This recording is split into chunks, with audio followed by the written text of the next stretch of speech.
Hello, അസ്സാം വലൈക്കും. അപ്പോൾ ഇന്ന് ചക്ക വെച്ചിട്ട് നല്ല ഹെൽത്തി ആയിട്ട് റെഡിയാക്കി എടുക്കാൻ പറ്റിയിട്ടുള്ള ഒരു അടിപൊളി സ്നാക്കിൻ്റെ റെസിപ്പിയാണ്. അപ്പോൾ ഇത് റെഡിയാക്കി എടുക്കാനായിട്ട് ഞാനിപ്പോൾ അവിടെ കുറച്ച് ചക്ക എടുത്തിട്ടുണ്ട്. അപ്പോൾ ഈ ഒരു ചക്ക ഞാൻ ഒരാഴ്ചയായിട്ട് ഫ്രീസറിൽ സ്റ്റോർ ചെയ്ത് വെച്ചിട്ടുള്ളതാണ് കേട്ടോ.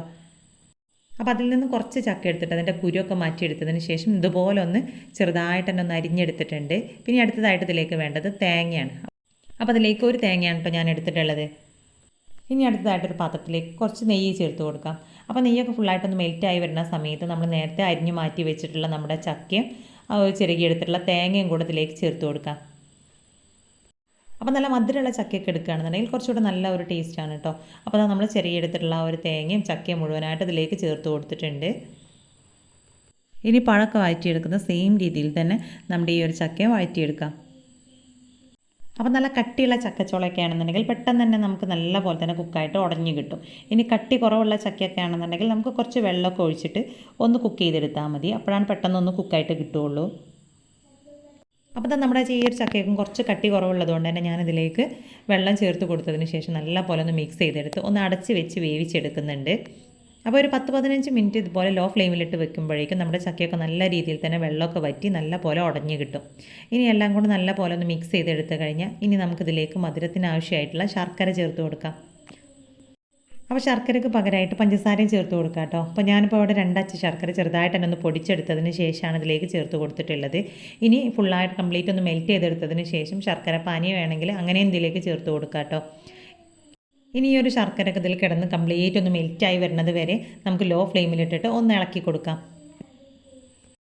അപ്പോൾ ശർക്കരപ്പാനിയായിട്ട് ചേർത്ത് കൊടുക്കുകയാണെന്നുണ്ടെങ്കിൽ പെട്ടെന്ന് തന്നെ ഇതിലേക്ക് മിക്സ് ആയിട്ട് കിട്ടും. അപ്പോൾ അത് നല്ല രീതിയിൽ തന്നെ ഒന്ന് മിക്സ് ചെയ്തെടുത്തതിന് ശേഷം നമുക്കിതിൻ്റെ ഫ്ലെയിം ഓഫ് ചെയ്ത് കൊടുക്കാം. അപ്പോൾ ഈ ഒരു സമയത്ത് തന്നെ ഇതിലേക്ക് ഫ്ലേവറിനായിട്ട് വേണമെങ്കിൽ നമുക്ക് 2 ഏലക്ക ചതച്ചെടുത്തതും കൂടെ ചേർത്ത് കൊടുക്കാം കേട്ടോ. അപ്പോൾ ഞാനിതിൻ്റെ ഫ്ലെയിമൊക്കെ ഇവിടെ ഓഫ് ചെയ്തിട്ടുണ്ട്. ഇനി ഇതൊന്ന് ചൂടാറാനായിട്ട് മാറ്റി വെക്കാം. അടുത്തതായിട്ട് ഇനി ഒരു ബൗളിലേക്ക് നമുക്ക് 1 കപ്പ് അരിപ്പൊടി ചേർത്ത് കൊടുക്കാം. അപ്പോൾ അതിലേക്ക് ആവശ്യത്തിനുള്ള ഉപ്പ് കൂടെ ചേർത്ത് കൊടുത്തതിന് ശേഷം നല്ല തിളച്ച വെള്ളം ഒഴിച്ചിട്ട് നമുക്കിതിനെ മിക്സ് ചെയ്തിട്ടെടുക്കാം.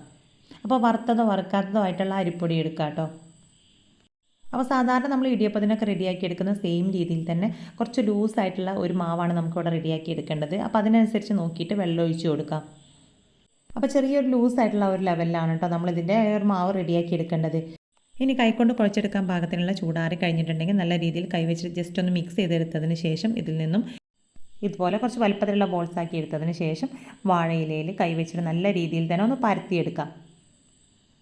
അപ്പോൾ മാവ് കയ്യിൽ ഒട്ടിപ്പിടിക്കുന്നുണ്ടെങ്കിൽ കൈ ഒന്ന് ശരിക്കും വെള്ളത്തിലൊന്ന് മുക്കിയെടുത്തതിന് ശേഷം ഇതുപോലെ ഒന്നുകൂടെ പരത്തി കൊടുത്താൽ മതി കേട്ടോ. അപ്പോൾ നല്ല രീതിയിൽ തന്നെ പരത്തിയെടുക്കാൻ പറ്റും.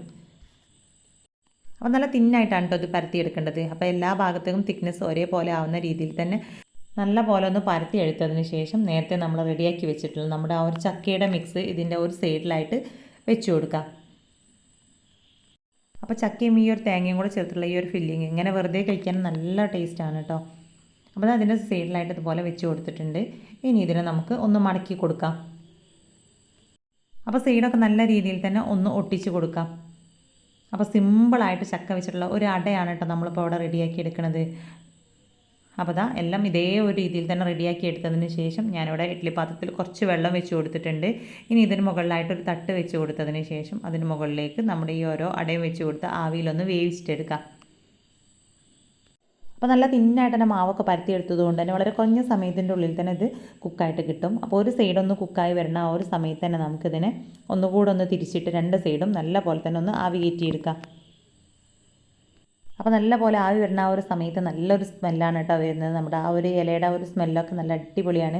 അപ്പോൾ ഒരു സൈഡ് കുക്കായി വന്നിട്ടുണ്ട്. ഇനി മറ്റേ സൈഡിലേക്കും കൂടെ ഒന്ന് തിരിച്ചിട്ട് കൊടുക്കുന്നുണ്ട്. അപ്പോൾ ഇതിങ്ങനെ ചെയ്തെടുക്കണം നിർബന്ധമൊന്നുമില്ല കേട്ടോ, അല്ലാതെ തന്നെ നല്ല രീതിയിൽ കുക്കായി കിട്ടും.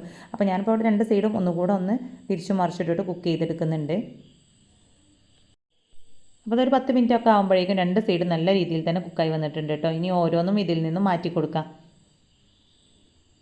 അപ്പോൾ ഇതുപോലെ കൈകൊണ്ട് എടുക്കുന്ന സമയത്ത് കയ്യിലേക്ക് ആവി കയറാതെ പ്രത്യേകം ശ്രദ്ധിക്കണം. അപ്പോൾ അടുത്തതും സെയിം രീതിയിൽ തന്നെ നമുക്ക് റെഡിയാക്കി എടുക്കാം. അപ്പോൾ വളരെ സിമ്പിളാണ് കേട്ടോ അത് റെഡിയാക്കി എടുക്കാനായിട്ട്, നല്ല ടേസ്റ്റുമാണ്. അപ്പോൾ ഈ ഒരു ചക്ക സീസണൊക്കെ തീരുന്നതിന് മുന്നേ തന്നെ ട്രൈ ചെയ്ത് നോക്കാൻ പറ്റിയിട്ടുള്ള ഒരു അടിപൊളി ഐറ്റമാണ് കേട്ടോ ഇത്. അപ്പോൾ സ്കൂൾ വിട്ട് വരുന്ന സമയത്തൊക്കെ എണ്ണയിലൊക്കെ മുക്കി പൊരിച്ച് പലഹാരങ്ങളൊക്കെ റെഡിയാക്കി കൊടുക്കുന്നതിനേക്കാളും നല്ല ഹെൽത്തിയാണ് ഇതുപോലെ ആവിയിൽ വേവിച്ചെടുത്തിട്ടുള്ള പലഹാരങ്ങൾ ഉണ്ടാക്കി കൊടുക്കുകയാണെങ്കിൽ. അപ്പോൾ ഇതേ സെയിം രീതിയിൽ നമുക്ക് ഗോതമ്പ് പൊടി വെച്ചിട്ടും നമ്മുടെ ചക്കാട റെഡിയാക്കി എടുക്കാം കേട്ടോ. അപ്പോൾ അതുപോലെ തന്നെ നമ്മൾ ഫില്ലിങ്ങിനായിട്ട് ശർക്കരയ്ക്ക് പകരം പഞ്ചസാരയും ചേർത്ത് കൊടുത്തിട്ട് റെഡിയാക്കി എടുക്കാം. അപ്പോൾ ശർക്കര ആവുന്ന സമയത്ത് കുറച്ചും കൂടെ നല്ല ഹെൽത്തിയാണ്. അപ്പോൾ ഇതുപോലെ സിമ്പിളായിട്ട് വീട്ടിലുള്ള ചേരുവകൾ മാത്രം ചേർത്തുകൊണ്ട് തന്നെ ചെയ്തെടുക്കാൻ പറ്റുന്ന ഒരുപാട് സ്നാക്സിൻ്റെയും ബ്രേക്ക്ഫാസ്റ്റിൻ്റെ ഒക്കെ വീഡിയോ നമ്മുടെ ചാനലിൽ അപ്ലോഡ് ചെയ്തിട്ടുണ്ട്. അപ്പോൾ കാണാത്തവരുണ്ടെങ്കിൽ ജസ്റ്റ് അതൊക്കെ ഒന്ന് പോയിട്ട് കണ്ടു നോക്കാം കേട്ടോ. അപ്പോൾ ഇന്നത്തെ നമ്മുടെ ഈ ഒരു വീഡിയോ ഇഷ്ടമായിട്ടുണ്ടെങ്കിൽ ലൈക്ക് ചെയ്യുക.